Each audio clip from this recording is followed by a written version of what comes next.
So ayan, magandang tanghali po mga babayan, at ngayong araw nakapag flooring na kami doon sa porch. May ilalagay pa po ako ditong PVC para abang natin sa CR natin. At doon meron pa din tayong abang doon sa lababo. May ililibing pa tayong PVC dyan, kaya pahuli ko muna to. At doon sa yung space na hindi natin nalagyan ng baral ay nalagyan ko na po mga kababayan. Pakita ko po sa inyo.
Yan na po mga kababayan, nalagyan na natin dyan ng marko. Yung malaking space na yan yung magiging bintana ng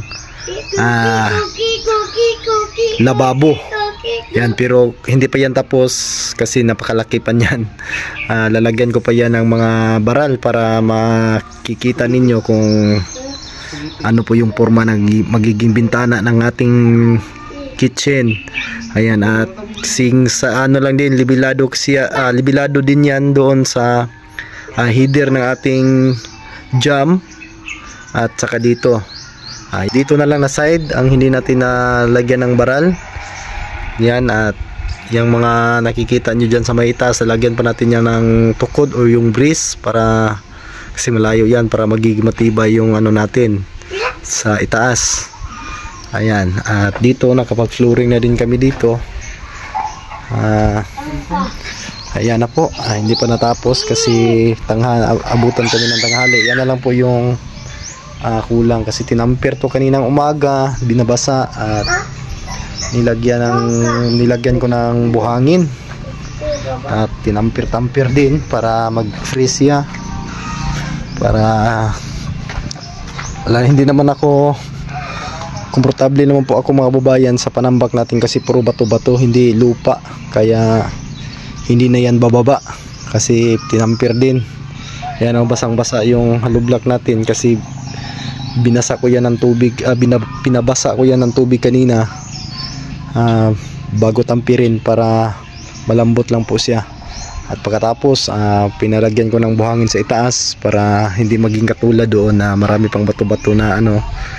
Lagyan ko ng buhangin at pinaglagyan ko din ng bakal dito. Hindi ko na nilagyan ng bakal dito mga kabayan kasi ano lang po ito, maliit lang po ito na parte dito. Nilagyan ko lang to sa gilid kasi prepare yan para sa magiging railings natin dito, para may pagwildingan po tayo sa ating railings na ilalagay dyan.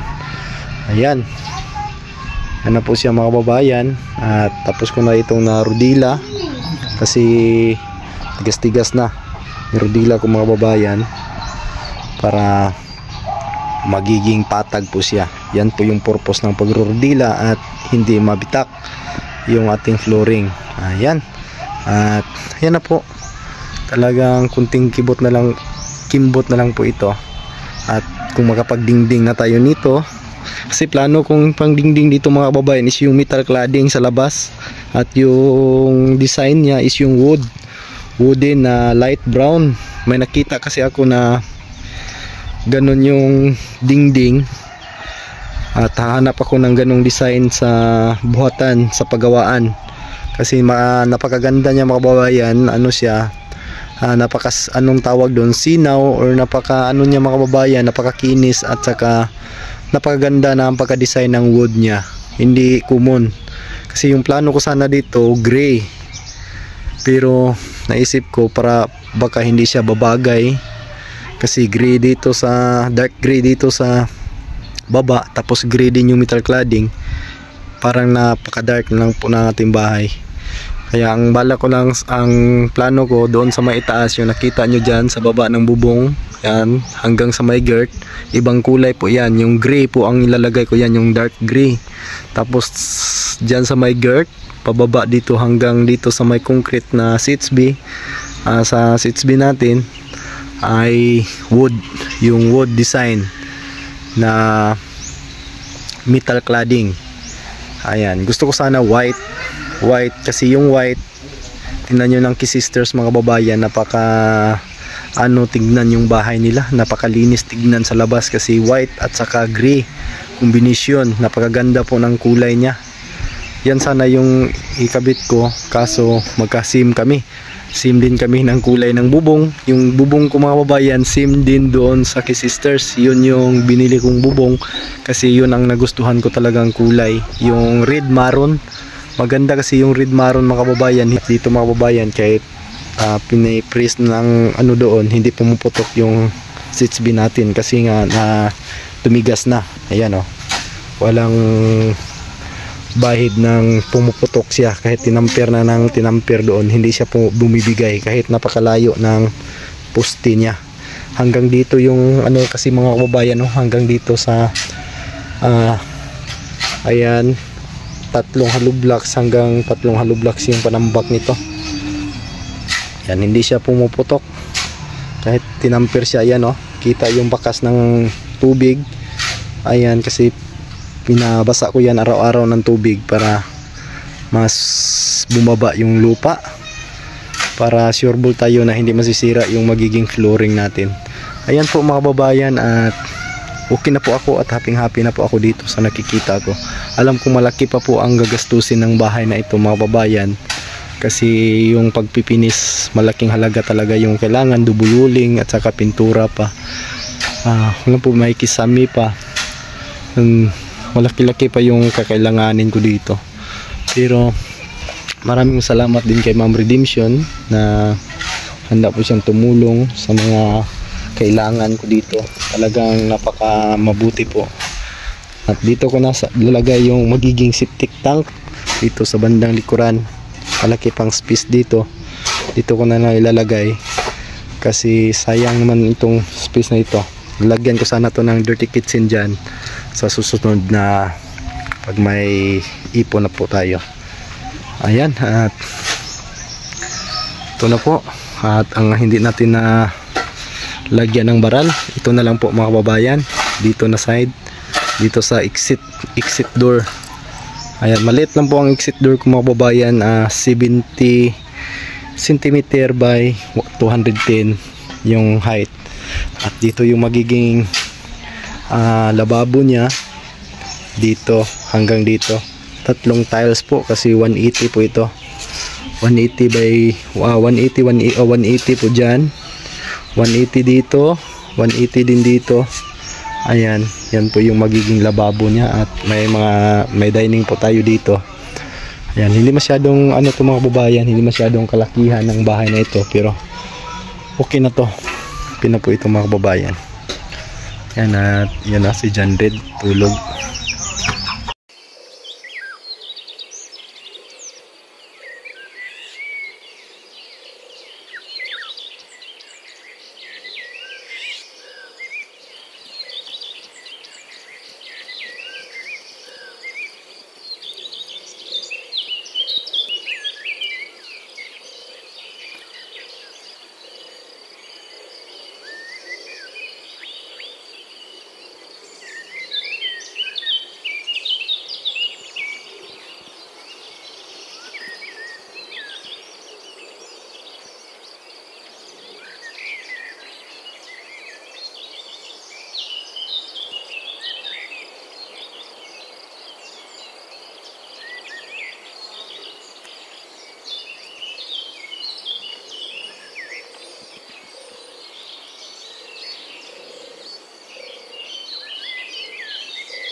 Yan, magandang hapon po mga kababayan, at ito na po yung nangyayari.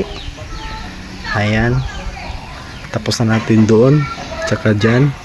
Hindi natin natapos yung pag-assemble ng dito sa bintana ng kitchen kasi naubusan ako ng welding rod. Yan, yan po mga kababayan. Dingding na lang yung kulang para masirado na po itong bahay. Dito flooring binabasa namin ngayon, nabasa para mas lalong ano mga kababayan, baga yung lupa. Ayan, ito na po yung tansi, yan na po yung magiging flooring. Yan, at dito tapos na po na flooringan. At pwede nang tapakan, tuyo na yan. At dito, ito na lang ang may malaki pang ano dito, space na dalawa. Bibili ako ng rod bukas para matapos natin to dito. At tapusin natin to dito, at saka yung bintana. Pagkatapos may naiwan pa akong simento doon, ipa-plaster ko to doon sa harapan, doon ako magpalitada. Pagkatapos ko dito bukas ng umaga dito, madali lang po ito, ilang piraso lang po yung kakabit dito. Yan, at yung pang support natin dyan is yung stud. Yan, yung mga malayo po ito, pwede na yan, wala nang ano yan, final na po yan dyan. Yan, ito yung mga kulang dyan, yung sa mababaw ng bintana, kulang pa yan ng patayo. Stud na lang yung ilalagay dyan. Lahat ng mga bintana, stud na lang yung ilalagay natin dyan sa gitna para may pagkapitan ng ating pang double wall. Ayan, at ito, puli ko pa ito, kailangan ko pa itong baunan ng PVC dyan, number 2, para sa ating sink, sa ating lababo. At dito din sa abang din natin dito sa ating CR, sa ating CR bowl dito sa gitna. Kailangan pa natin itong baunan. Plano ko sa labas ko na lang iagi yung PVC kung makaya, kasi yung septic doon, yung septic ko ilalagay dito sana to, pero kaso maliit na space dito, doon na lang sa bandang likod. Yan po yung update mga babayan. Yan, at thank you so much talaga sa inyong lahat mga babayan. At yung mukha natin namumula kahit anong baangot natin, tatagos at tatagos din yung init ng welding. Yan, at magandang araw po sa ating mga charity viewers, sa ating mga OFW viewers, lalo na sa mga sponsors, sa lahat ng mga sponsors ng Pugong Biyahero. Thank you so much sa laging pagsuporta, at sa tanang mga kuandiya at mga viewers, din salamat sa inyong tanan. Bye bye po mga kababayan.